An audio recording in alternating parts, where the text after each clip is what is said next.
Welcome. My name is Mayi. I am your host. Welcome to the first ever No Right or Wrong podcast.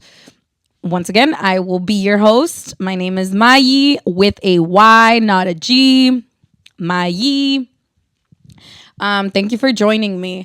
I've been working on this podcast for a while. The thought was there, and I've been playing around with it, trying to make this project, and finally I am ready to share with all of you. I'm very excited. I have a lot of ideas, and I really want to have fun with it and have you guys join me. So I created this podcast to have a platform where we can discuss and learn and appreciate different thoughts and opinions about controversial conversations. I know that a lot of people say don't mix or don't talk about religion or politics in the table. I love doing that, and I want to have a platform where we can all do that and hang out and talk and be able to appreciate one another. So yeah, that's a little bit on this. Let's get right to it. I wanted to have a very special guest for the first podcast. He goes by the name of joMi. He's from Northern California. He's part of my DLR family. I've worked a lot with him. I enjoy his work, his artistry, his music. It's just, I appreciate the whole human being. So I thought it'd be really cool to have him as my first guest to the No Right or Wrong podcast. So you guys, welcome joMi.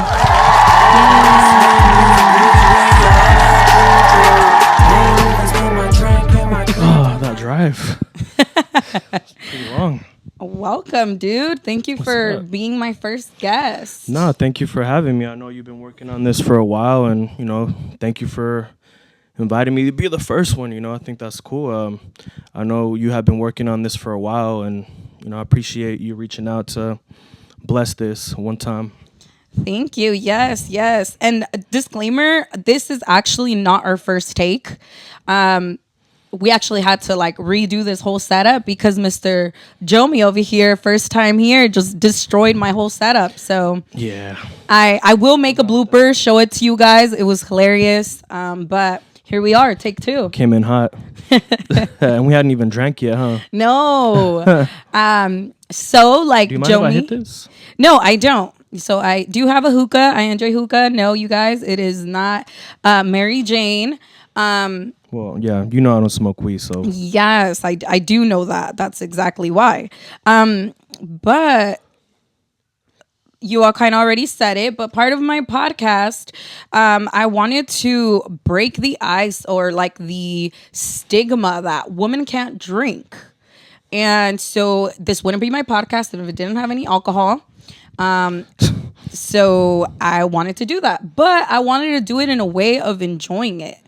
I don't want to sit here and let's get hella messed up, because I feel that's where the stigma came that it is callejera if you're drinking alcohol like that. I like to appreciate and drink it. Yeah. No, I think you're onto something. For one, I do, obviously I have the privilege to discuss some of these ideas before you dropped it, just because, you and I go way back. But I do appreciate that you're trying to create a platform where you could enjoy a drink as a woman and not be looked at as like you said, in our Mexican culture, this callejera or tomas bien mucho. I was made for the streets. Yeah. Or, in English, pretty much saying that you should be allowed, at least in the Hispanic Latino culture, to enjoy a drink without being judged and still have a high value, high intellectual conversation with somebody about controversial topics or whatever it is. And I think that's pretty dope.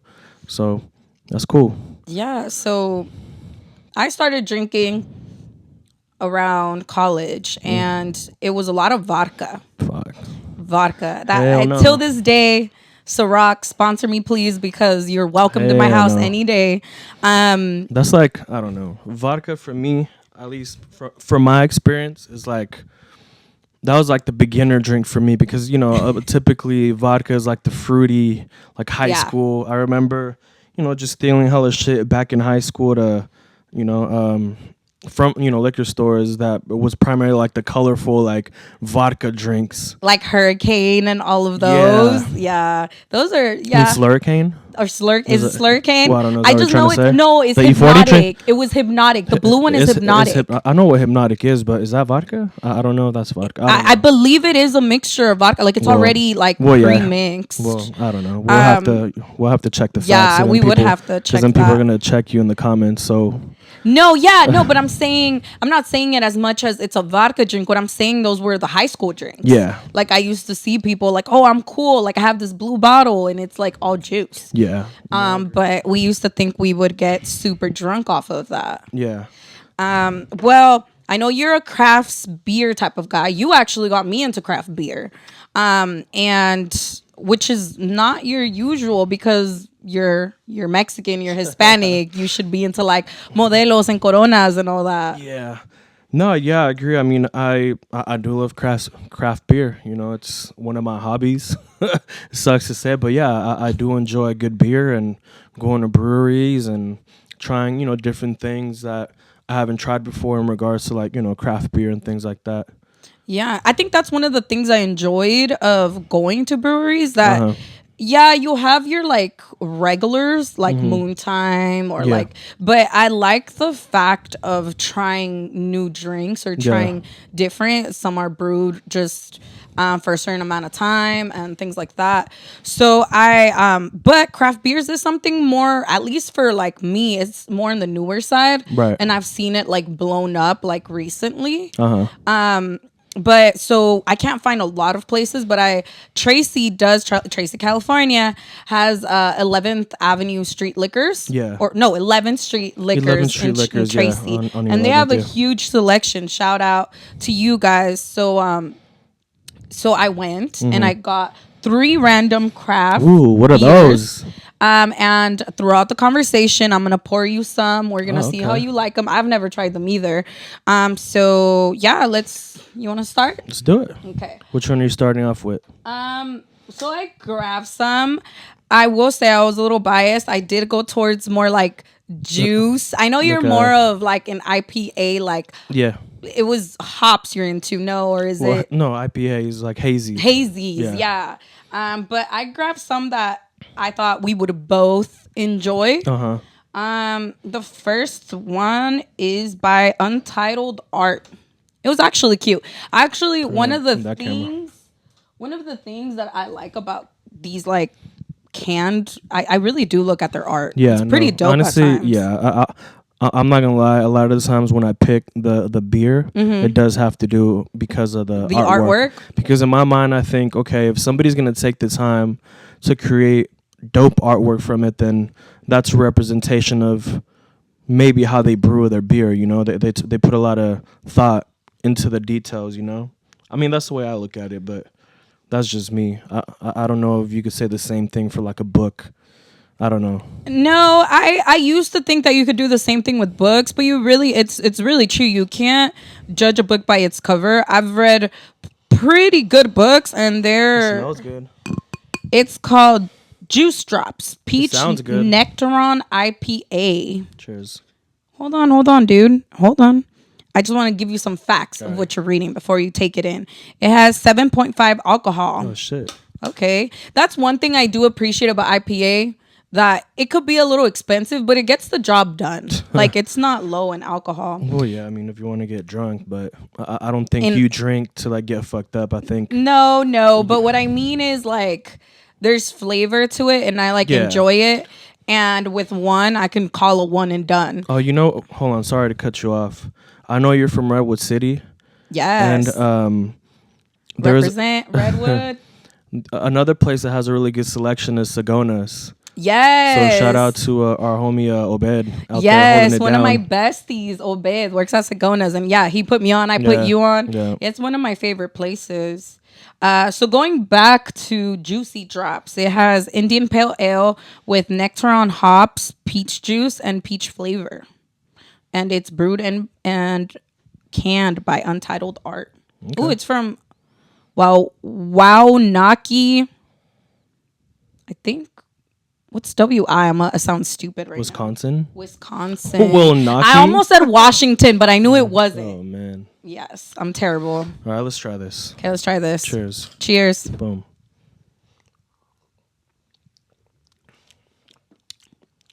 Okay.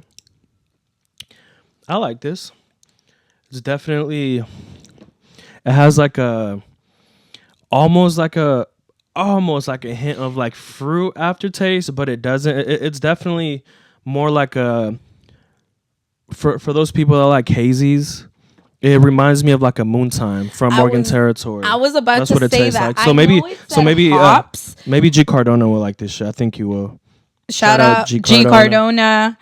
Yes, he and I can't drink together too much, like to drink the same drink, because I love sours, and he freaking looks at me like a nasty ass face when I drink some sours. Well, G likes a lot of his cafecito. Yes, Yeah. with some Hennessy. He probably puts like some Hennessy in there or something. Nah, I think he just drinks it straight. Oh no, what is it that they drink with But I canela? like Just it's pure alcohol, right? Yeah, it's like it's almost like, what is it? I forget what it was called, but yeah, it's like 90 proof. Damn. I forget what it's called. So, I like it. I like that one. I'll drink it. I know it said it had nectar on hops, but this tastes more like a hazy to me. Yeah. Right? Yeah, it does. I agree. Okay, I'm curious to see what the other ones taste like. Your selection, but cool, good pick. I'd buy that one again. I think. It's good. I like it. Looking at your notes. Yeah, I was looking at my notes. I've done research. Like I've known you forever, but like I said, I want to bring up like controversial things, but I also don't want to be your like typical podcast. Let me ask you the same questions everybody else asked you. And you've been doing a lot of interviews lately with like your new project. Yeah, we're doing a little mini promo run for our project Too Close, which obviously you were involved in it too. We're promoting that right now. It's dropped. It's doing good numbers. You know, it was just something to feed our audience before the next one drops, which is a little bit bigger and a little bit more, for lack of better terms, more investment towards the next one. And by investment, I don't just mean like financially. It's more of there's a lot more that went into the one that's coming next, but that's not to discredit Too Close at all, because I love that project. It's one of my favorites that I've ever done. I really like the way it came out, and the response for it has been really dope. What do you think is the reason why you're enjoying this project more than like your past projects? When did you start? Hold on, let's say, when did you start like making like your official, like when I first met you, you sent me your SoundCloud. Yeah. And so that was what, 2017? Yeah. 2017, yeah. So what was the question? Was that the beginning? I know those are the ones you sent me, but was that the beginning of joMi? I guess yes and no. I think joMi has always been, but in 2017, that's when I just went for it and started releasing music, because I had recorded before that, but I really never had like the guts or the courage to like be judged, because I think when I was a little bit more immature in the sense of recording and releasing, I cared about people's opinions a lot. I mean, that's not to say that I don't care about it right now, but I care about it differently. I care about people's opinions on the people that are like me and that I could relate to, and not people outside of that realm of the way we see things. And if you listen to my music, I think collectively my audience and my supporters, like, we're all like the same type of people, So in 2017, to answer your question, I started releasing because prior to that, I didn't release because I was kind of scared, I guess, to be judged. But then I was like, why am I, what the fuck? Like, it's art, it's subjective. Not everybody's going to like it. And, so yeah, it wasn't the beginning of joMi, but it was the first time me releasing like publicly, because I had stuff that I would just play for like my my friends and things like that, but never on like Spotify or iTunes or whatever. That was yeah. So that was when I first started releasing officially.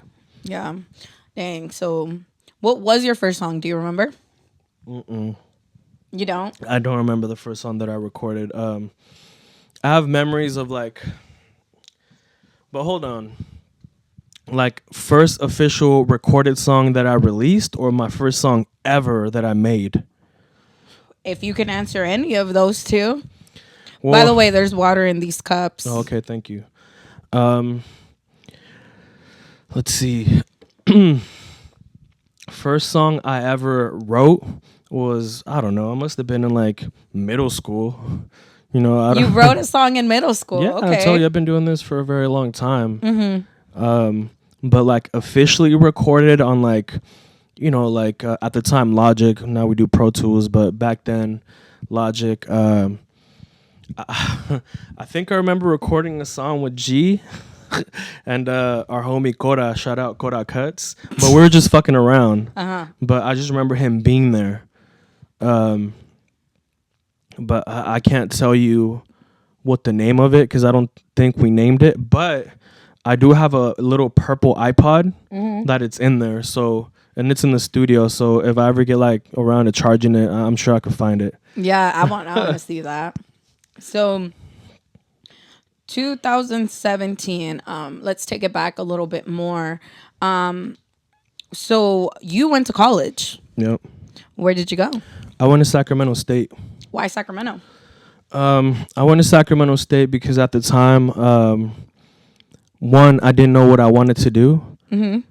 So basically, I applied to a whole bunch of schools, and fortunately, I did get into all of the schools that I applied. UC Davis, Sac State, San Francisco State, UC Irvine. Where else? We're Irvine. I applied there too. I actually got accepted. Yeah, no, I had remember a scholarship. Yeah, I remember you telling me. What else? There's another one that I'm missing. Oh, Stanislaus. And I think that's everything that I applied to, and obviously Sac State. I got accepted into all of them, but I honestly did not know what I wanted to do with my life. I always knew that I wanted to do music somehow, right? But I did know that going to college was just going to be a stepping stone, and it was just kind of like, just me going through the motions. I wanted to make my parents happy, going to college and things like that, being the first one in my family to do so. I was about to ask that. Are you the first in your family to go to college? Yeah, yep. And like I was saying, I didn't know what I wanted to do, and at the time I was heavily into skating. Shout out to Juan Martinez, the whole FF crew, Edgar Santana, Max Santana, Juan Martinez, G. Like skating, like Tony Hawk? No, not skateboarding, rollerblading, aggressive inline skating. So at the time I was heavily into skating, rollerblading, right? And I was so deep into it, I used to skate with, pros. We used to, be sponsored by Moonshine, which the guy that I just mentioned, Juan, he's part owner of that company. It's crazy. It's like a full circle moment for him. And, they're doing their thing. They're pretty big now. Moonshine Soap Plates, look him up. Moonshine UHMW, shout out to Derek Moon. And at the time, I wanted to be a pro skater.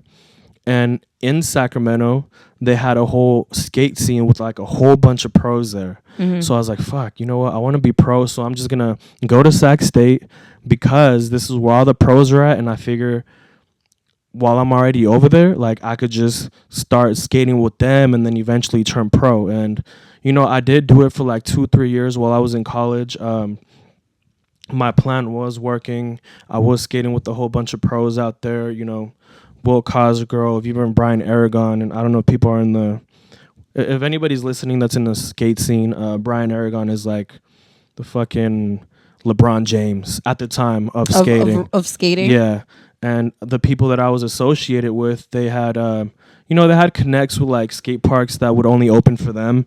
So one time, Brian Aragon came through and I got a call from my homie, Will Cosgrove, and he was like, hey, bro, I'm about to pick you up. He picked me up from my dorm. He's like, hey, we're about to go skate with Brian Aragon. I was like, what? No way. So, yeah. Anyways, point being is I wanted to turn pro, which is why I went to Sacramento State. But then, eventually I was like, fuck, dude, I'm kind of broke. Skating doesn't really give you money like that. Don't get me wrong. They give you cool sponsors. They'll pay for your trips for competitions. And if you win competitions, then you'll get some money, but you have to like win. You know what I mean? And I was good, but I wasn't like fucking, I wasn't at my full potential yet. So I wasn't getting paid like that with skating. And What do you need money for? I know Well- that's a stupid question, but yeah, I know we all need money, but what in like joMi sophomore year in college, like why, what made you not continue? Like you talk about music, but what made you not continue skating the same way that you feel about music? Well, I needed money because, I'm gonna be fully transparent. I didn't grow up with that expression with the silver spoon, right? So we weren't very the most well off, right? I'm talking about my family. We weren't the best, we weren't the most well off people, right? And I kind of was just tired of seeing my parents like struggle, and I felt that right now I have the opportunity to kind of change that trajectory of like my family if I get my shit together and get like a good job to be able to help out my dad and my mom, my brothers, so that's why I needed money, not because I feel like, oh fuck, money's everything, you know what I mean? But I do understand what money does for you and people like us that didn't have much.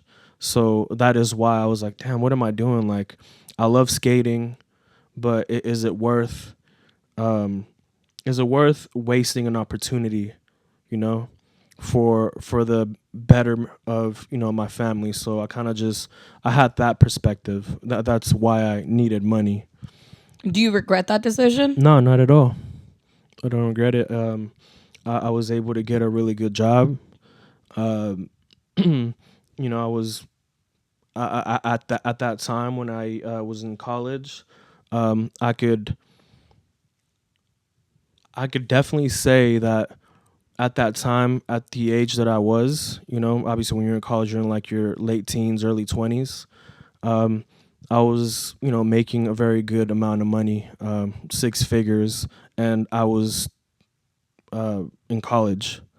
So imagine being a kid that had nothing to be able to be like, oh shit, we're going to Mexico. Oh fuck, it's on me. Oh, you want this? It's on me. Like, it was a good feeling. So That's dope. Yeah, being able to do that. So yeah, I definitely don't regret that at all. It also put me in a position where I was able to invest into my own music.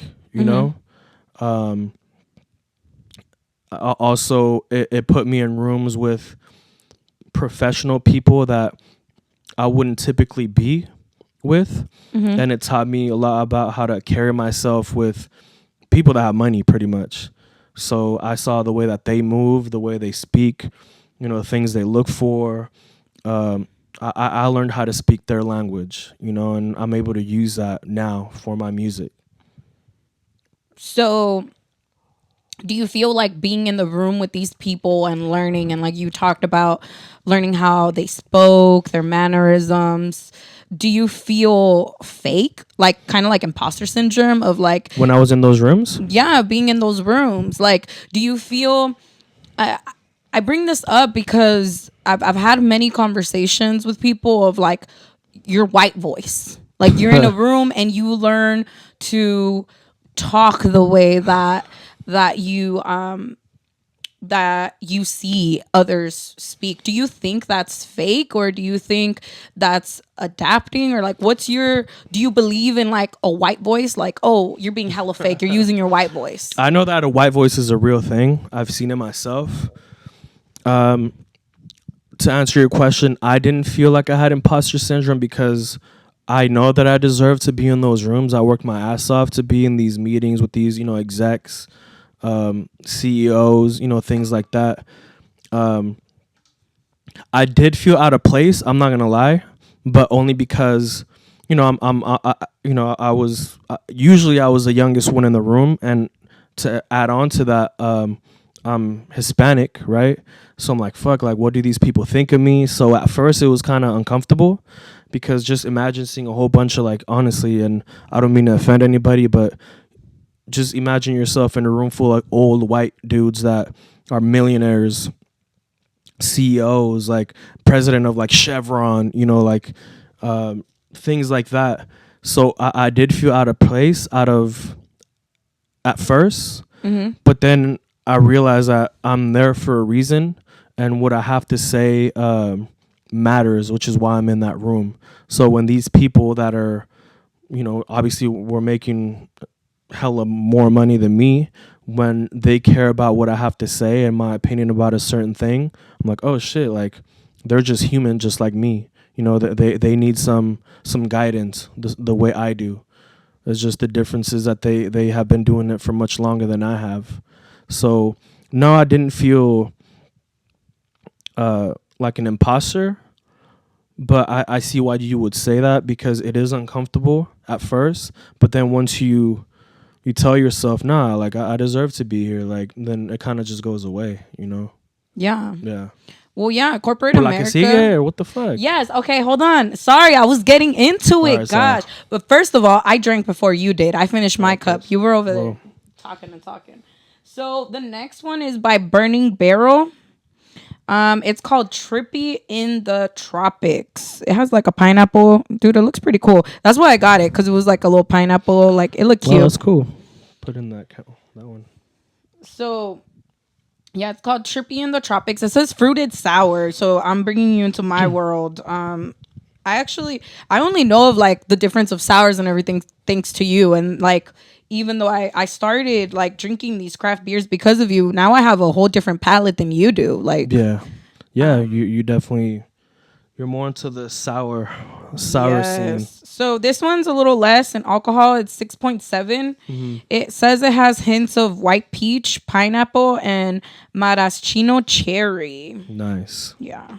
So let's try this one. Ooh, I'm spilling. Oh, you're good. Dang. I literally only served you like half, and you still took. Yeah, forever. but I thought this was like a taste test. We still got one more to go. I'm sorry. Once my podcast has more money, or if anybody wants to donate, I will take a flight of like those cups. All right. Cheers. Cheers. Why do you do that? Why do you tap your cup? I think you're gonna like this one. Ooh, I like this one. I like it, but here's the thing. Hold on. Before you make that judgment that I'm gonna like this one gives me a little milky vibes, and I've always had like a love and hate for sours like that. It tastes like a Starburst. No. It does to me. It has more of a milky aftertaste. But it tastes like the strawberry Starburst. I mean, it's not bad, but no, I get more of like the orange Starburst. Well, it doesn't matter. The point being is that it's fruity. It is. It is fruity. It's good if you're into that. It's in the lighter side, so I like that. Me personally, I personally would not buy this again. Not because I think it's a bad beer, but my palate is not geared towards sweet, fruity crafts. But it's good. The smell is the one that gets me. Like, I can't smell it and drink it at the same time. Oh no, you're already spilling, bro. Sorry. Anyways, where were we?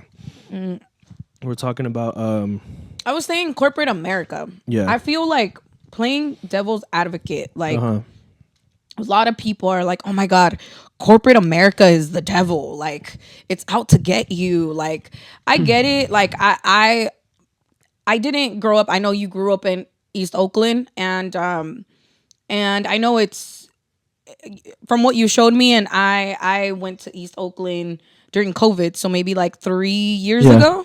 No, 4 years ago. And yeah, I can't imagine. You've described your childhood and like your environment that you grew up in. I grew up in Redwood City, and there was a lot of gangs and stuff around, but thankfully my parents they did a very good job on like exposing me on different community events and being involved. And in Redwood City, it's very diverse. Like, you do have a large Latin population, but you have your Asians, you have your whites. I was able to the school that I personally went to, North Star Academy, it was just, I was one of just a handful of Hispanics. Right. And I grew up, but yeah, my whole family, they're Hispanic. My brothers went to regular public schools. Their friends were my friends. But I feel like corporate America, they're learning. It is still a lot of old white men, but Right. at the same time, playing devil's advocate, I don't feel it's 100% their fault. Like they're learning, and there's like I'm even learning, and I'm from a millennial era. Right. And do you feel that sometimes like white people do have it hard of like learning something that's different?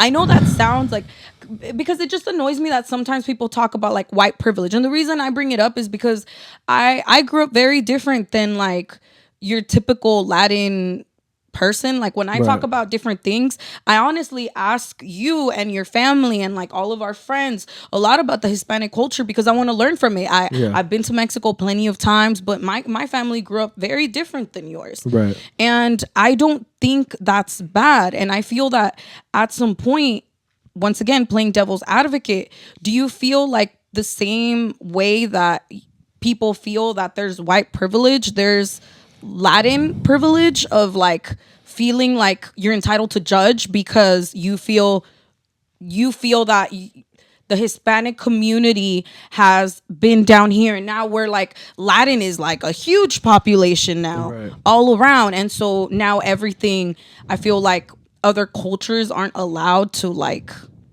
still be themselves because it gets put as like, oh, that's white privilege for them to do that. I mean, I think that's a very like layered question, you know, and it does have to do with how certain cultures have been oppressed for a very long time. You know, when people talk about, you know, white privilege or whatever, usually what they're talking about is them being allowed or having the confidence or being put in a socio-economic position where they're able to make decisions financially uh, based on, you know, like I said, based on the position that they're in, that people that have been systemically oppressed aren't able to do because, for one, the lack of resources in the communities. For example, you know, I grew up in Oakland, and in my school, in my elementary school, if I'm being honest, there was one white guy in the whole fucking school, just one white kid.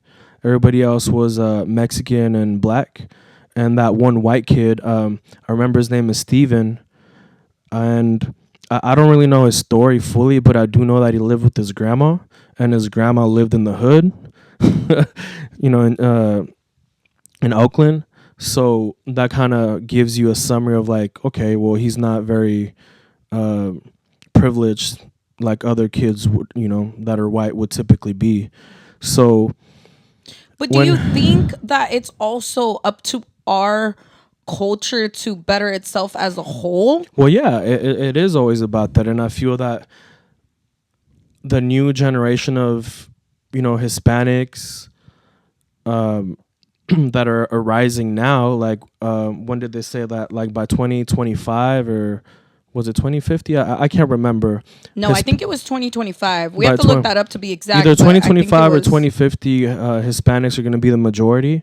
So we're living in a place and time when we're going to be able to see the rise of us being the majority, right? So I think the reason why Latinos are the it thing right now in music or whatever it is, the food, you know, because The of social clothes, media, the everything, clothes, makeup, because we're seeing the system change, because now we have a whole wave of educated Latinos, right? Like we have lawyers now, we have doctors, politicians, with people whose opinion is a little bit more valued, right?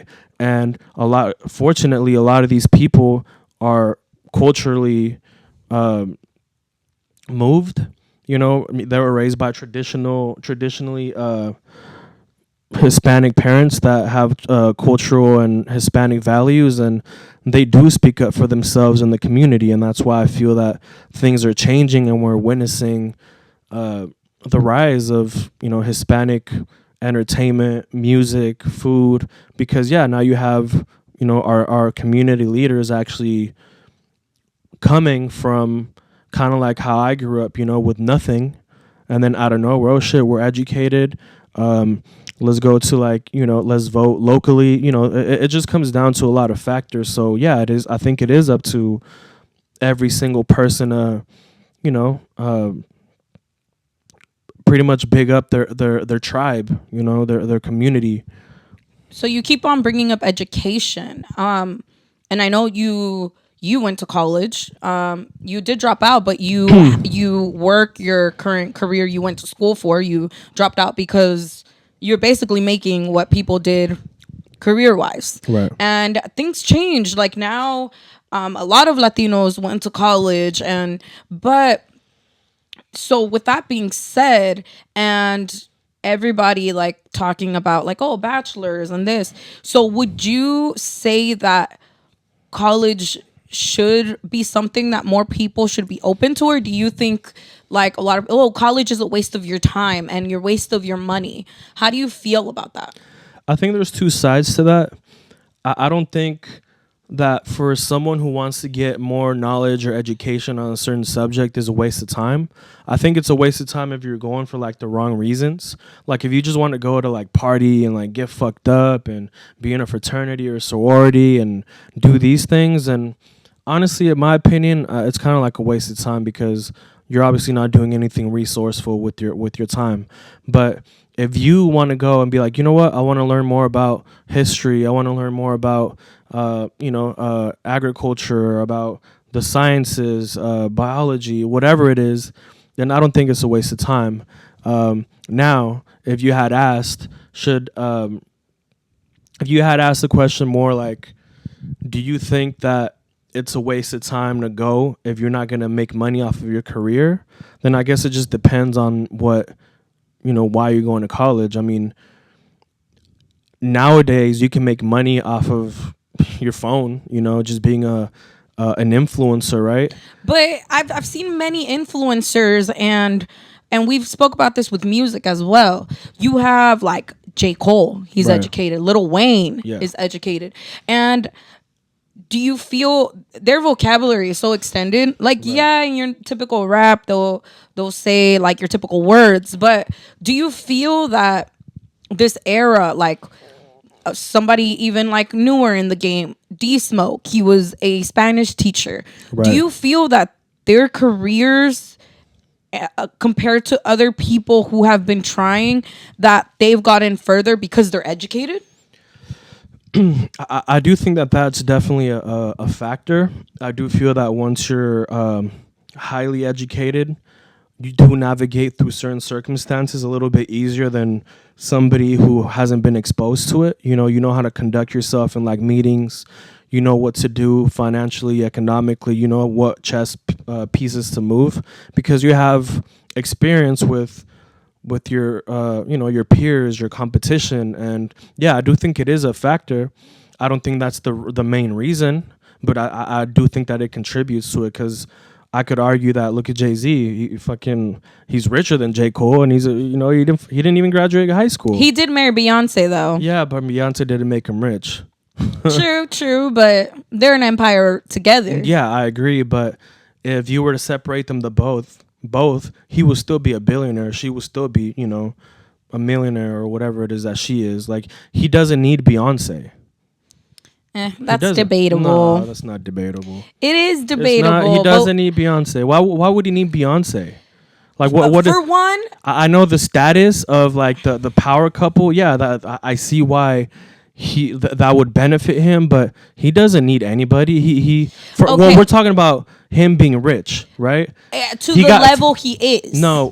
To the level, because here's the thing. I don't know. Here's the thing. Maybe it helped his image. I don't know, but but he it's was not rich even. without her. Not even his image. I feel like, okay, Beyonce went through the era of, you know how they started. They did the whole strike against the what was it? It was the Grammys. Oh yeah. And that was Beyonce's phase of culture, that she wanted to bring back her culture, give to the African American community.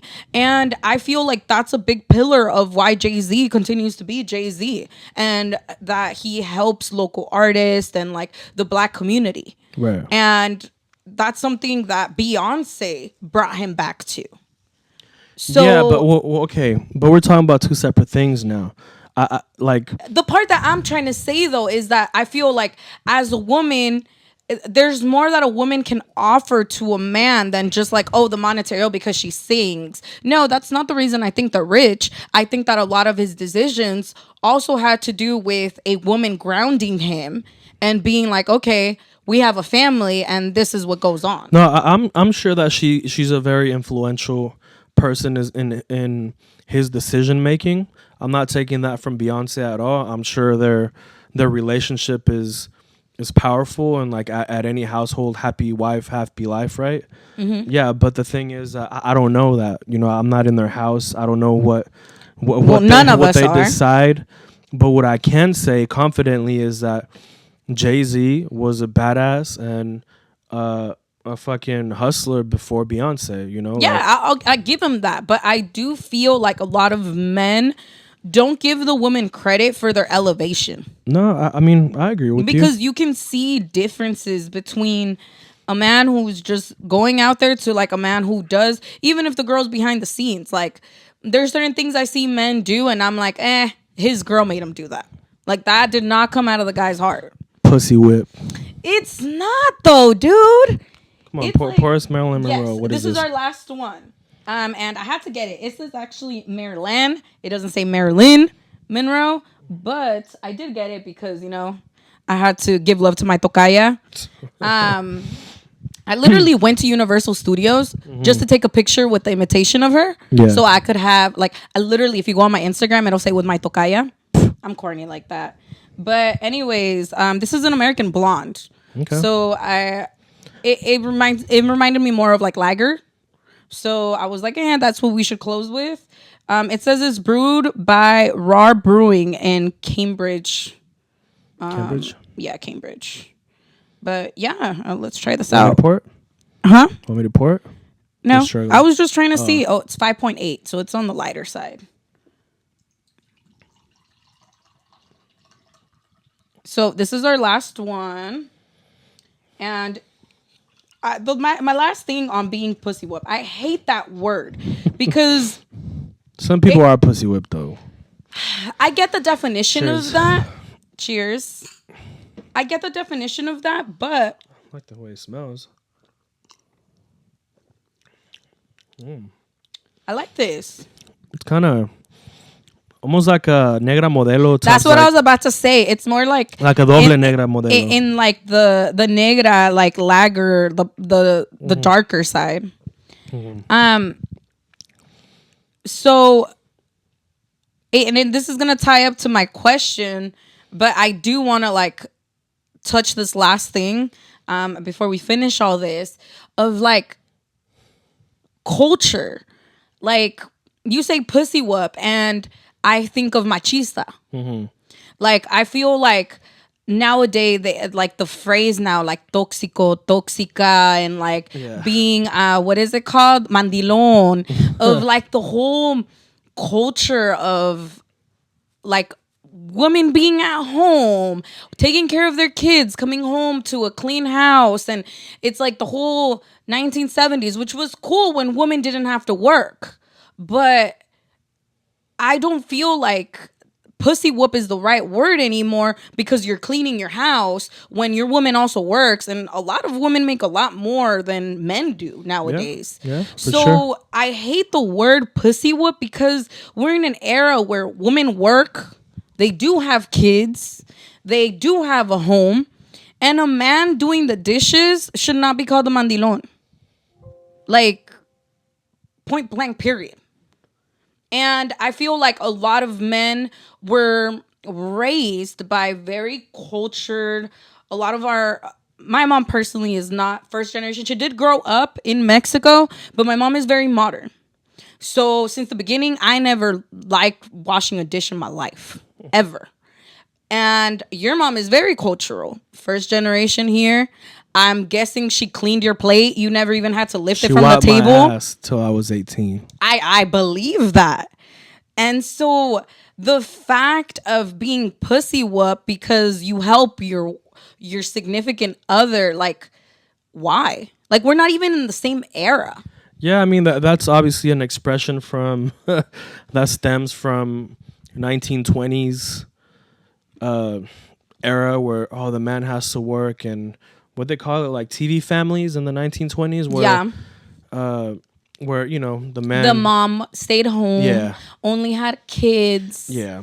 Yeah, I mean Their only friend was yeah. the neighbor, Yeah. if that. That's what I'm saying. So that comes from way back then, and I think when people say pussy whip now, it's not so much that like, oh, women suck, they should be stuck at home fucking doing dishes and cleaning people's clothes and making the house clean. Like, I don't think they refer to that now. I think when people say pussy whip now is when you have a group of guy friends and like he's not able to hang out because of the girlfriend or whatever. I think that's mainly what it comes down to, because I do have friends that when we were like single, right, they were completely different than what they are now.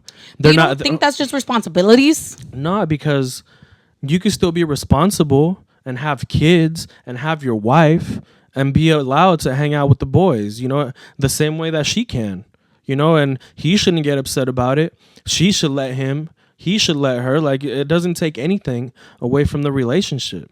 If anything, it makes you stronger because now, that there's trust between the both. So when people say pussy whip now, it's more so like, he's changed and his girl runs the show and he's not allowed to do anything. So I think really, if you actually think about it, when people are pussy whipped, that just means that the man is not really confident with himself and in the relationship because there's no trust. He can't go out and he's afraid to maybe speak his mind because maybe they're going to get in a fight. You know what I mean? So I think...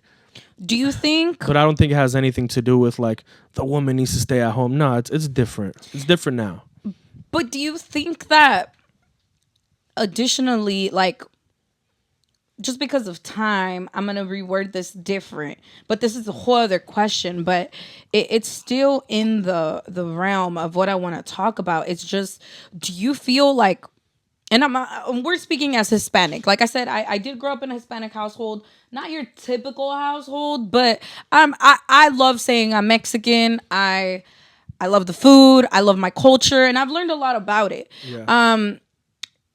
Which brings me of like how we were talking about, just my parents worked their ass off. My mom, like, she's a G, like, she worked her ass off to be able to provide everything. Like, for example, one time I told this guy, short story, that I was very bummed out because of COVID. I wasn't able to take my boys to a kite festival, and my parents took me that stop laughing. We already had this conversation. And fucking kite festival. And my parents always did this, and I love them for it. They exposed me to things, and that's why I said culturally it's like it's a different level. But do you feel that one of the reasons why we've been in the scenarios of poverty and lack of education, like, it had to do with culture holding us back? Like, our culture and the beliefs of, like, I know the Hispanic culture has a lot to do with like religion and Catholics. And do you feel that hold us back for a long time, and that's why we had poverty and we had lack of education? Well, yes and no, because for one, I can only speak about the Hispanic culture because that's what I am. Yeah. Really what you're asking is conquer mentality versus a way of thinking that wasn't hold on, let me rewind a little bit. So look, if you look at the ancient like Mayans and Aztecs or whatever, like their whole system, their economic system wasn't really revolved around money, right? Everybody had their own jobs. It was agriculturally based. Yeah, they prayed for their gods. They had multiple. There were They had a uh, belief. yeah, they had different. They had different gods that did different things. Like the sun, rain, etc. So in that particular society, right, they didn't. There wasn't a need for money. It was more so like a collaboration, so that everybody could have food, etc. Right. Hmm. So now, when the Europeans came, their whole like social economic structure was something that the Aztecs have never seen in their lives. So they imposed a way of thinking that had to do with like money, um, kings, like what is it, like a hierarchy. That you had a king, everybody was under the king. There was a lower class, middle class, and it was a way different way of living, right? Hmm. So when you ask, do you think it's because of our culture that we were poor? I was like, yes, because that's not how we were raised. That's not where we come from. We were more into nature, the way the sun hits the fucking leaves. It needs to grow in this certain season. We gotta grow this. This is the food only grows over here because of this. Like, our knowledge was, uh, our energy went into investing or into our crops, into mathematics. Whereas the European way of life back then, it was something way different. So now, fast forward a couple thousand years, or sorry, not a couple thousand years. Well, yeah, I guess you can say it. Hmm. Yeah, a couple thousand years. And now Mexicans are heavily influenced by European because they imposed their way of living. And yes, it wasn't designed for us. But Hold on. no, no, no, So, no. and I'm we're, gonna cut you off because let's take it back to a prior conversation we were having. Machismo. yeah, Okay. And I wanted to cut you off because the way that I'm asking. Okay. Let me put the most obvious. yeah, Okay. I've met people that like have these grand weddings in a Catholic church, and then like they're like, I can't get divorced because I was married in a Catholic church, but your man is abusing you right, right, verbally or physically, and we don't get out of those relationships because in our culture we are told that we need to stay with it. So now we have been breaking that, but at a time we stayed there. Or the fact of like the mentality, and I've heard this from various people. They're like, oh yeah, like I at some point I sold life insurance, and they're like, yeah, no, I'm not gonna leave my kids anything, like they gotta work for it. Like, but then we criticize white people, oh, that was given by daddy. But like in reality, like, don't you want to leave your kids something? Like, yeah. I agree with that. so what I'm saying is, do you feel like our generation, the reason why we're prospering is because at some point we had to break culture? Yeah, no, I agree. We definitely have to. I think the best way to describe it is we have been adapting to the system and see what works and what doesn't. And yeah, we look at white people the way they've done it to be able to be financially well off, and have wealth. And it sucks that yeah, we didn't learn it from our parents and white people. And I hate saying that because I'm not trying to be racist or talk shit about white people, but for the sake of the conversation, they've been typically and historically more financially well off in the United States, at least, than Hispanics, even though this was our land. But so it does kind of suck that we do have to look at the way it has been done for us to be able to be financially well off. And yeah, I think you do mimic practices and structure on businesses from these rich people. So yeah, you definitely did have to break out of the culture and start doing things differently to be a business owner, to be just make different decisions, different Well, yeah, I think you get you get what I'm saying. Yeah, Yeah, but you're right. To answer your question, yeah, we do kind of have to break out of that a little bit. Kind of do. And I'm speaking as like a first generation Hispanic. We do kind of sometimes have to do things differently than how our parents taught us, because if we do the same things that our parents taught us, then we wouldn't be making any progress. But I think that's what it's all about. I think what's important is the morals that they taught us, Yes, and the definitely. traditions. And I feel strong about this conversation just because like we brought up my kite story of like, yeah, you made fun of me, and like my Who the other fuck goes bestie. to No, I love the kite festival, and and you got to like talk to my mom, and I brought that story up, and she felt judged too, and I bring this conversation because I feel like sometimes as a culture, like we talk about being united, and but sometimes we break ourselves off, and okay, yeah, like I myself don't like the whole the white privilege. I hate hearing that because I feel like they got here, yes, and they adapted. They don't. A lot of them don't have tradition. They don't have culture, and we make fun of that. Oh, like don't ever eat white people food. Like it doesn't have any flavor, but it's like allegedly? allegedly.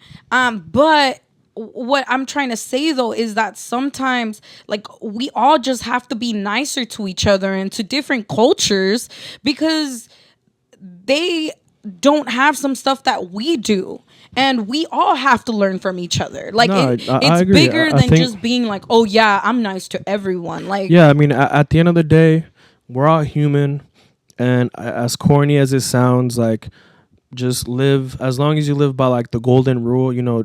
Don't do to others what you don't want done to yourself.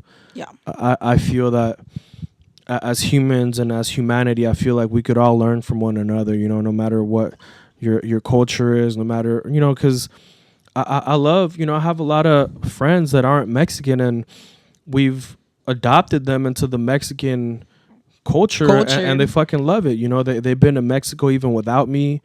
And you'd be surprised how many people that aren't Hispanic or whatever culture it is that you're from, that they're open to other people's systems and beliefs. I know I am. I have a homie who he's Afghan, and I went to his wedding, and obviously way different than what I'm used to, but that shit was hella fun. And yeah, I think more people should be open minded like that. It's I think we all could learn something from one another, and as long as you're not doing things to like fuck somebody, you know what I mean? yeah. I think it should be fine. Yeah, we should. And it's like, at the end of the day, we are in America. And I know that we're not a perfect country or anything like that. But we are allowed to have diversity and to learn from one another. To close this out, because we're almost done, is just. Hold on. Before we close it out, I forgot you asked me what was the favorite thing that I did, or what was my favorite thing about doing Too Close or recording Too Close, and I didn't answer it. Remember? You asked me what was your favorite part about recording Too Close. Okay, answer that, but we still need to come back to my last one because I'm gonna lose my train of thought. Go. No. Oh, well, yeah, you can finish it, and but as my last question, like, of course, you're an artist. Yeah. I tried using the word rapper. Don't ever do that. He gets mad. He is not a rapper. He's an artist. Get it straight. Get it right. But being an artist, a Mexican artist, Latin artist, how do you feel about the fact, and I have to include my love of my life, Bad Bunny. He's all over. Mi corazón is up there. But how do you feel do you feel that people or Latin are the it thing right now? Like you said it earlier, because finally we're getting recognized for what we bring? Or do you think that right now it's just a hype people will get over? Like the hyphy movement?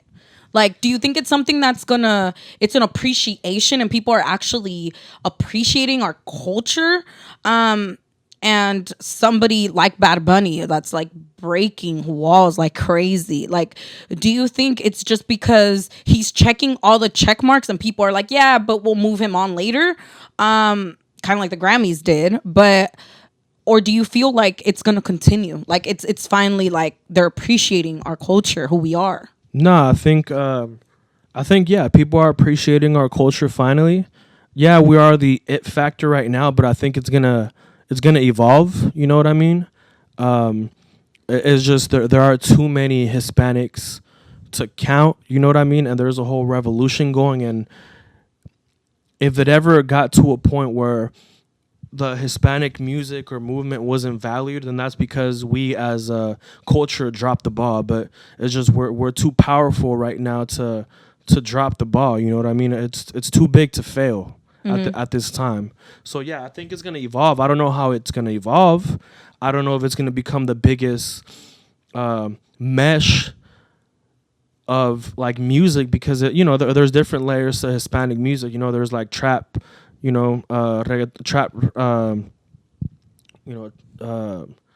reggaeton, trap reggaeton, however you want to word it, urban trap. Essentially, that's hip hop. You know. But in Spanish, and obviously there's your classic reggaeton variation beats, which that's still very prominent. So I don't know how it's gonna evolve.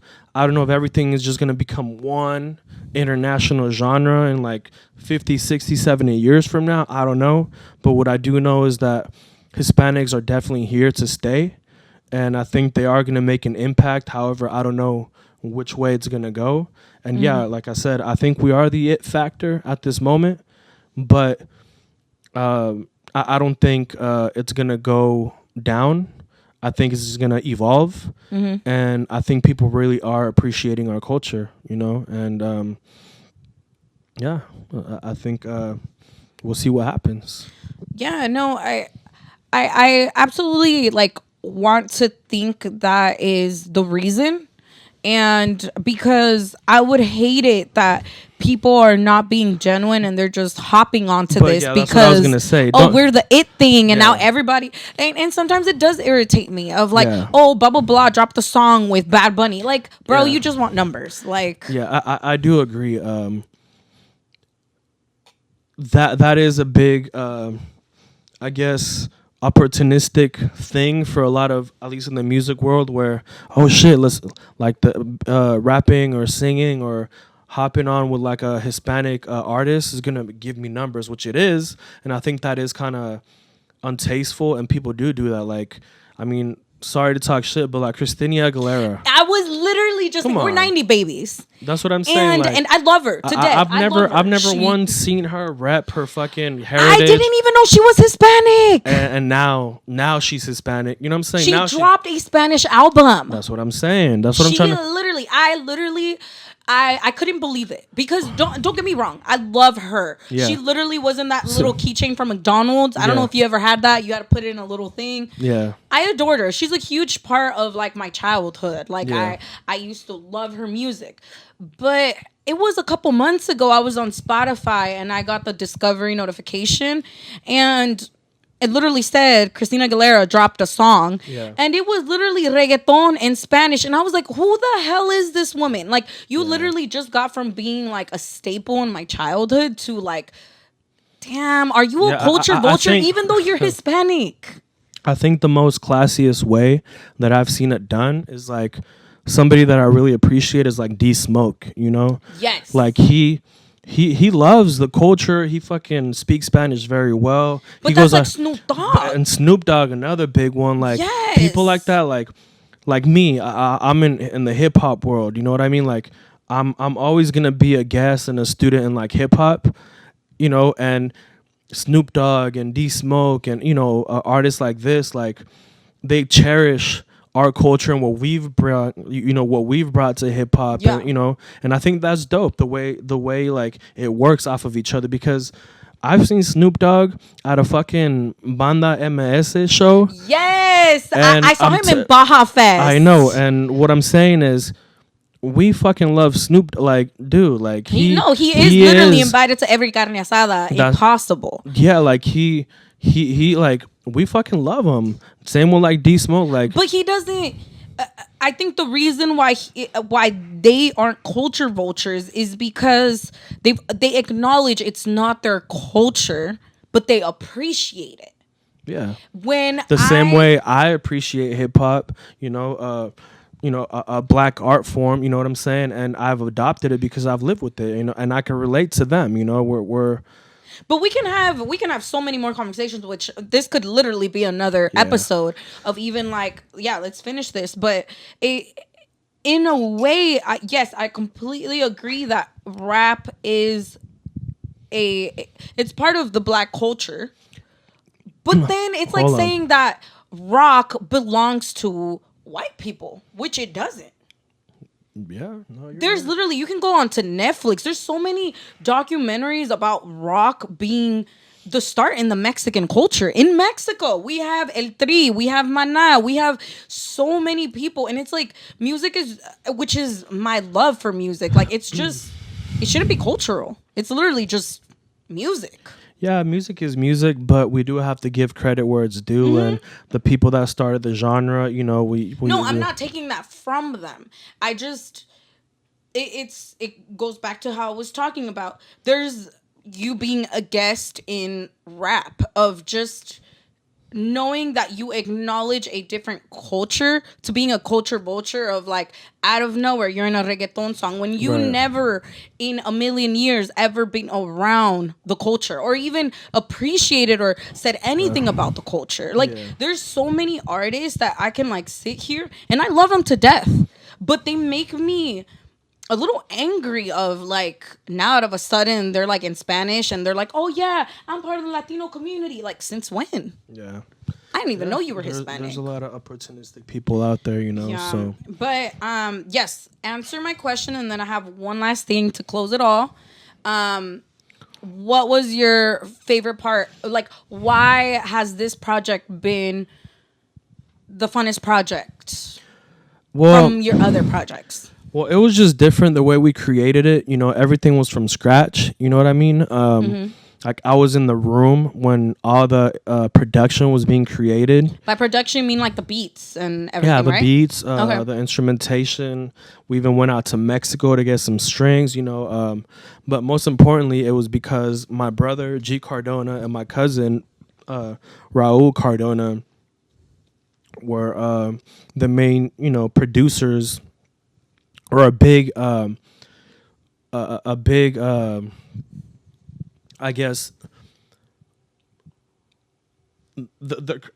what I'm trying to get at is much credit to them for helping me on this and crafting a sound that I think sounds really fucking dope. And they both happen to be related to me. And I think that was the fun part about it, being able to collab with like my legit family members and have this shit do dope numbers, you know what I mean? Like, definitely the biggest streamed, my most streamed project within the first week. That's dope. Yeah, so I think, and that's a testament to, just, in my opinion, the way it sounds and, to them, you know what I mean? And obviously much shout out to everybody else that had a hand in that project, like, Jay Havana, yourself, Toasty, Ozzy, Bowie,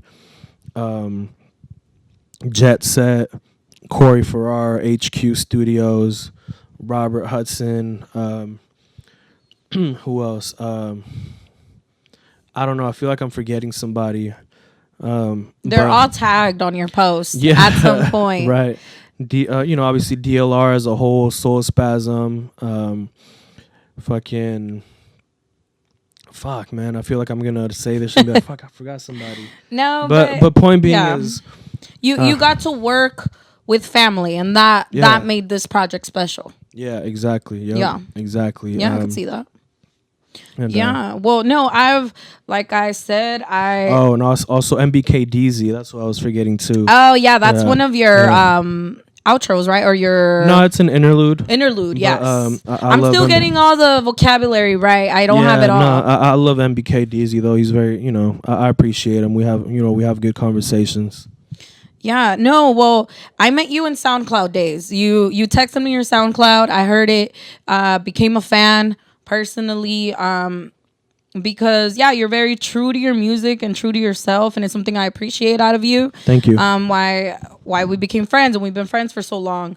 To close this out though, now knowing everything you do culturally, experience, just things you went through, what would be an advice or something that if you can go, I know you believe in dreams a lot and that's like different dimensions. So in a dream, you go to little Orlando and to little joMi, Orlando. Oh, I just disclosed your name. Oh no. Oh no. But you've said it before in your interviews. But, Yeah, I said it before. But if you can go in one of your dreams as a child, knowing everything you do about culture now, about environments and education, family, everything, what's one thing you would tell yourself if you could go back in a dream to yourself? I don't think I would say much apart from always be open-minded, read a lot, read more, and care to listen to people's stories and, history, and essentially just walk life with no fear and just keep doing what you're doing. Don't ever harm anybody.